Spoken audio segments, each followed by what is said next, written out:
ఆవకాయ మన అందరిది, గోంగూర పచ్చడి మనదేలే. ఆవకాయ మన అందరిది, గోంగూర పచ్చడి మనదేలే. ఎందుకు పిజ్జాలెందుకు బర్గర్లెందుకు పాస్తాలింకెందుకులే.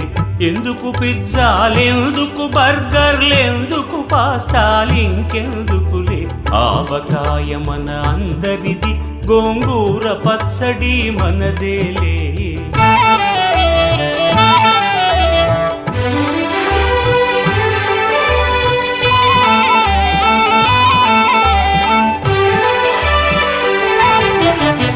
ఇడ్డెన్లలోకి కొబ్బరి చట్నీ, పెసరట్టులోకి అల్లమురా. ఇడ్డెన్లలోకి కొబ్బరి చట్నీ, పెసరట్టు